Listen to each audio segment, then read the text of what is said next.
அதை ஞாபகம் வச்சு. செந்தில், இப்போ மாணிக்கம் தாகூரோட பேச்சை எப்படி பார்க்கறது, கனிமொழி சோமு அவர்கள் சொன்னதை எப்படி புரிஞ்சுக்கிறது, எப்படி பார்க்குறது? அதுக்கு முன்பாக மணியும் நானும் தேர்தல் முடிவுகளுக்கு பிறகு இப்போ தான் முதல் டிபேட்டில் உட்காந்துருக்கிறோம். தேர்தலுக்கு முன்பாக தாவேக ஆட்சிக்கு வரும் என்பதை ஊடக விவாதத்தில் மிக உறுதியாக நம்பிக்கையோடு அதை சரியாக கணித்து சொன்னார் அவர் மட்டும்தான். நானே அதில் முரண்பட்டேன். அவருக்கு என்னுடைய வாழ்த்துக்களை சொல்லிக்கிறேன். ஏன்னா அதுக்கப்புறம் நானும் மணி இன்னைக்கு தான் சந்திக்கிறேன், அதை சொல்லிட்டு வந்துடுறேன். சார், நீங்கள் கேட்ட ரொம்ப முக்கியமான கேள்வி. எனக்கு ஒரு தகவல் டெல்லியிலேருந்து கிடச்சிருக்குது. பெட்ரோலினுடைய விலையை 150 ரூபாய் வரை உயர்த்துவதற்கு பாஜக அரசு திட்டமிட்டிருப்பதாகவும் அதை ஆதரிப்பதற்கு காங்கிரஸ் தயாராக இருப்பதாகவும் எனக்கு ஒரு தகவல் வந்திருக்குது. இந்த நிமிடம் வரைக்கும் அதை காங்கிரஸ் மறுக்கலை. அதை எதிர்த்து ஒரு ஆர்ப்பாட்டம் அறிவிக்கல, போராட்டம் அறிவிக்கல, ஒரு அறிக்கை கூட வரல. நான் வெளிப்படையா பச்சையா குற்றம் சாட்டுறேன். காங்கிரஸ் பாஜகவிற்கு துணை போகிறது. அது மட்டுமல்ல, அரிசி 20 ரூபாய் கிலோ ஏறி இருக்கு. காங்கிரஸ் அதை இந்த நிமிடம் வரைக்கும் கண்டிக்கல. ஈரான் போர், அப்புறம் பாலஸ்தீன இஸ்ரேல் பிரச்சனை, அதை பற்றி சில முக்கியமான விஷயத்தை இன்றைக்கி நம்ம தலைப்பில் நம்ம சேர்த்துக்கணும்னு நான் உங்ககிட்ட பணியோட கோரிக்கை வைக்கிறேன். ஏன்னா பாலஸ்தீன விவகாரத்தில் காங்கிரஸ் அரசினுடைய நிலைப்பாடு என்ன, அதை பற்றி ஏதாவது ஒரு கூட்டம் கூட்டியிருக்கா? இப்போ காங்கிரஸ் அனைத்து கட்சி கூட்டம். இப்போ பாலஸ்தீனத்தில் காங்கிரஸ் அரசு இந்திரா காந்தி காலத்தில் எடுத்த அதே முடிவோடு தான் இப்பொழுது இருக்கிறதா, அல்லது பாஜகவின் நிலைப்பாட்டிற்கு துணை போகிறதா? இந்த விஷயத்துக்கெல்லாம் காங்கிரஸ் தரப்புல நீங்க யாரையாவது கூப்பிட்டு இருந்தீங்கன்னா நம்ம கண்டிப்பா என்ன செஞ்சிருக்கோம். காங்கிரஸ் தரப்புல என்ன சொல்றாங்கன்னா, இப்போ திரு கே.எஸ். அழகிரி அவர்கள் கூட என்ன சொன்னாங்கன்னா, பாஜகவோடு கூட்டணி வைக்காத ஒரே கட்சினா அது நாங்க தான். இல்லையா, நாங்க ஒரு முறை கூட களம் குலுக்கிக்கிட்டது கிடையாது. யார் சொன்னா? திமுக வாஜ்பாயோட இருக்காங்க, மோடி கூட நல்லவர்னு சொல்லிட்டு போவாங்க. நாங்க ஒரு நாளும் சமரசம் செய்து கொள்ள அப்படி கிடையாதுங்கிறேன். அதுதான் சொல்றேன். ஜிஎஸ்டி மசோதாவை பாஜக கொண்டு வந்துச்சு, காங்கிரஸ் ஆதரிச்சு தானே வாக்களிச்சது. முன்னேறிய வகுப்பினருக்கான இடஒதுக்கீட்டை பாஜக கொண்டு வந்துச்சு, காங்கிரஸ் ஆதரித்து தானே வாக்களித்தது. இப்ப முன்னேறிய வகுப்பினருக்கான இடஒதுக்கீட்டினால் தமிழ்நாட்டினுடைய இடஒதுக்கீடு உரிமைகள் பறிபோகின்றன. இதை பத்தி இப்ப காங்கிரசுடைய நிலைப்பாடு என்ன? இப்ப நீங்க அப்போ ஏன் காங்கிரஸ் இந்த குற்றச்சாட்டை வைக்குதுன்னு நினைக்கிறீங்க? நீங்க இதெல்லாம் தள்ளி வச்சுட்டு எதெல்லாம் தெளிக்கணும்? இப்ப நீங்க சொன்ன விஷயம் இல்ல, அதெல்லாம் மறுக்கவே இல்லை. பிரச்சனையா இல்லையா?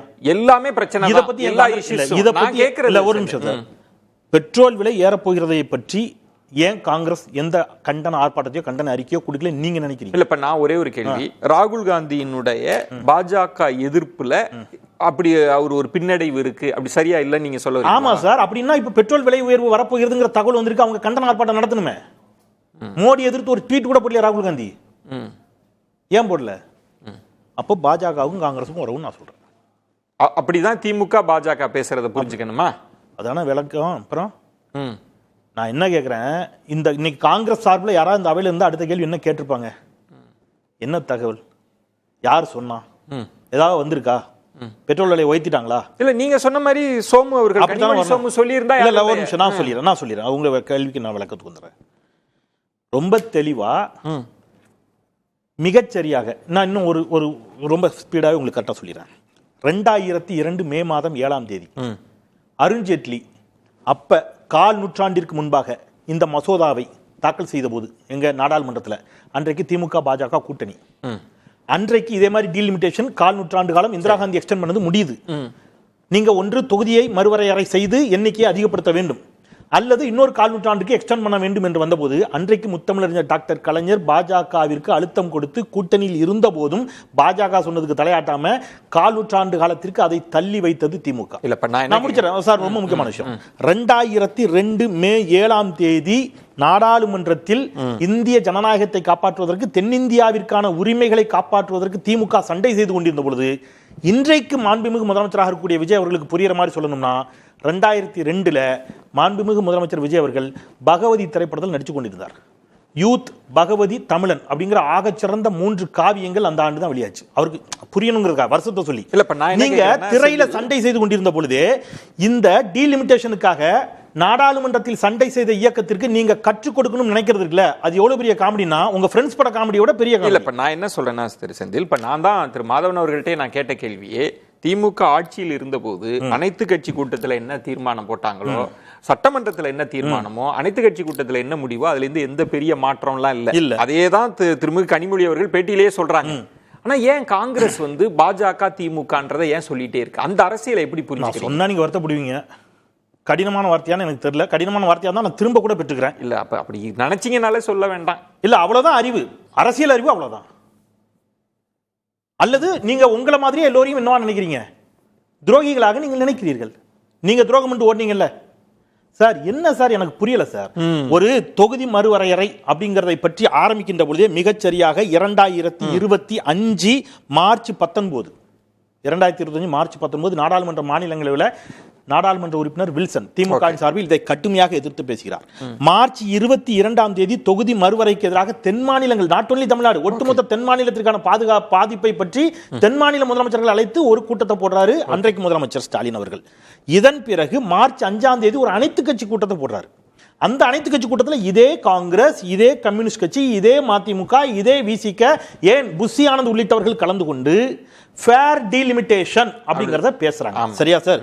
அதன் பிறகு ஏப்ரல் 17ஆம் தேதி இந்த மசோதா தாக்கல் செய்யப்பட்டு 16ஆம் தேதி தாக்கல் செய்யப்பட்டு 2026 ஏப்ரல் 17ஆம் தேதி வாக்கெடுப்பு நடந்த போது தேர்தல் பரப்புரையை கூட விட்டுட்டு அன்னைக்கு நாடாளுமன்ற உறுப்பினர்கள் அத்தனை பேர் நாடாளுமன்றத்துக்கு போய் இதை எதிர்த்து வாக்களிக்க சொன்னதோடு மட்டுமல்லாமல் கருப்பு சட்டை போட்டு தீயிட்டு அந்த மசோதாவை கொளுத்தி பாசிச பாஜகவை வன்மையாக கண்டிக்கிறேன்னு சொன்னவர் ஸ்டாலின். சொல்லி அதே நிலைப்பாடு தான் இப்போ. ஒரு நிமிஷம் சொல்லி 3 மாசம் தான் ஆச்சு. சரி, 3 மாசம் தான் ஆச்சு. அததான் எதிர்க்கட்சி தலைவர் உதயநிதி ஸ்டாலின் ஒரு கேள்வி கேட்டாரு. பாஜகவை கண்டிக்கிறேன் நான் சொல்லிடுறேன், சரி ஒரே ஒரு வார்த்தை விஜய சொல்ல சொல்லுங்கன்னு கேட்டாரு. பாஜகவை கண்டிக்கிறேன், பாஜக கண்டிக்கிறேன் வேண்டாம், பா ரைட், பாஜக வேண்டாம், பா, அந்த பா மட்டும் அவர் வாயிலிருந்து வர சொல்லுங்களேன். ஆர்எஸ்எஸ் வேண்டாம், ஆர், கண்டிக்கிறேன் வேண்டாம், க. ஏன்னா சார் நீங்க தான் ஜனநாயகத்தை காக்கக்கூடிய புலியாச்சே, சூரப்புலி, தீரப்புலி. பாஜக கண்டிக்கிறேன்னு சொல்ல வேண்டியதானே. அப்ப இதுல ஒரு நிமிஷம் பாருங்க, அதாவது வாங்க வாங்க வாங்க வலி பேசலாம். அவர் குறிக்கிட்டதுனால ஒரு நிமிஷம் மணி அப்பெல்லாம் வந்து பாஜகவை கண்டிக்கிறேன், ஆர்எஸ்எஸ் கண்டிக்கிறேன், அவ்வளவுதான் அவ்வளவுதான். இப்ப நீங்க ஒரு நெறியாளரா உங்களுக்கு அந்த கேள்வி தோணி இருக்கும், கேட்டுருங்க. இவங்க விருப்பம், ஒரு நிமிஷம் மணி, இவங்க விருப்பப்பட்ட போதெல்லாம் பாஜகவை கண்டிக்க வேண்டுமான்னு ஒரு கேள்வி கேட்கிறார்ல. நாங்க விருப்பப்பட்ட போது இல்ல, நீங்க கேள்வி கேட்டீங்க மணி. சரி பாருங்க, ஒரு நிமிஷம் மணி, நான் உங்களை பாராட்டினதை வாபஸ் வாங்கிடுவேன், இருங்க, குறுக்கிடாதீங்க ஒரு நிமிஷம் மணி. அது இல்ல, நீங்க விருப்பப்பட்ட போதெல்லாம் நீங்க கண்டிக்கணும் நாங்க சொல்ல, நீங்க இதுவரைக்கும் கண்டிக்கவே இல்லை. ஒன்று, அது உங்களுக்கும் பொருந்தும். கொள்கை எதிரின்னு சொல்லி ஒரு நிமிஷம், ஒரே லாஸ்ட் வார்த்தை. ஒரு வாரத்திற்கு முன்பாக, ரொம்ப நாள் இல்ல, நீங்க என்ன சொல்ல, நான் பாயிண்ட் எடுத்துக்கிறேன். நான் என்ன சம பண்றேன்னா, நீங்க என்ன சொல்ல வரீங்கன்னா தாவேகா தான் பாஜக மென்போக்கா இருக்கு, அத பத்தி காங்கிரஸ் பேசுங்க. ஒரு சான்று தரேன். ஒரு வாரத்துக்கு முன்பாக வந்தே மாதரம் தொடர்பான மசோதா தாக்கல் செய்யப்பட்ட போது நாடாளுமன்ற குழு தலைவர் மரியாதை அக்கா கனிமொழி அவர்கள் பாஜக பார்த்து பயன்படுத்திய வார்த்தை என்ன தெரியுமா? நீங்க இத மாதிரி பேசும்போது எல்லோரையும் தேச விரோதிகள் என்று சொல்கிறீர்கள், உங்கள் கட்சியே தேச விரோத கட்சி, நாடாளுமன்றத்தில் பதிவு பண்ண வார்த்தை. இப்படி ஒரு வார்த்தையை விஜய சொல்ல சொல்லுங்க.